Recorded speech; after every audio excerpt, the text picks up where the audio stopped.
नमस्कार दोस्तों। स्वागत है आपका बीइंग स्टोरी टेलर में। पिछले भाग में आपने देखा कि कैसे आर्यन को पूरे कॉलेज के सामने अपमानित किया गया, लेकिन अब वक्त आ चुका था उस सच्चाई के सामने आने का जो सबकी जिंदगी बदलने वाली थी। तो बिना किसी देरी के शुरू करते हैं कहानी का दूसरा और अंतिम भाग। अगले दिन कॉलेज में एक लग्जरी कार आकर रुकी। सभी छात्र हैरान थे। कार से सूट पहने कुछ लोग उतरे। उनके साथ एक बुजुर्ग व्यक्ति भी था। वह सीधे प्रिंसिपल के ऑफिस में गया। कुछ देर बाद पूरे कॉलेज में खबर फैल गई कि कोई बड़ी कंपनी कॉलेज के कुछ छात्रों को इंटर्नशिप देने आई है। इंटरव्यू शुरू हुए। जब आर्यन की बारी आई तो वह बुजुर्ग व्यक्ति उसे देखते ही मुस्कुरा दिया। कैसे हो आर्यन? आर्यन चौंक गया। आप मुझे जानते हैं? बहुत अच्छे से। कुछ देर बाद उन्होंने एक फाइल उसके सामने रखी। फाइल में उसके बचपन की तस्वीरें थी। आर्यन स्तब्ध रह गया। ये सब कैसे?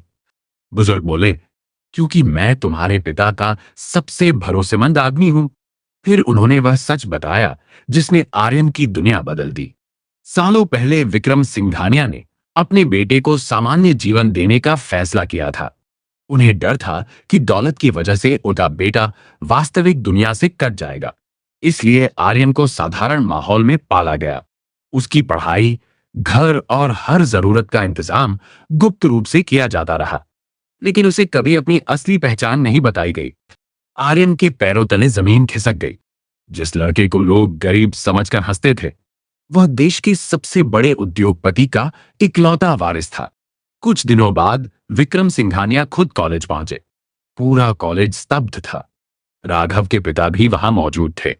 मंच पर विक्रम ने कहा, आज मैं अपने बेटे से मिलने आया हूं।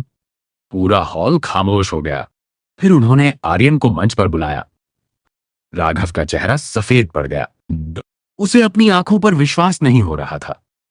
विक्रम ने कहा, इस कॉलेज ने मेरे बेटे को पढ़ाया है, लेकिन कुछ लोगों ने उसे उसकी गरीबी समझकर अपमानित भी किया।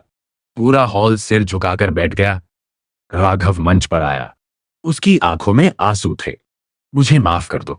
सभी को लगा कि अब आर्यन बदला लेगा, लेकिन आर्यन मुस्कुराया।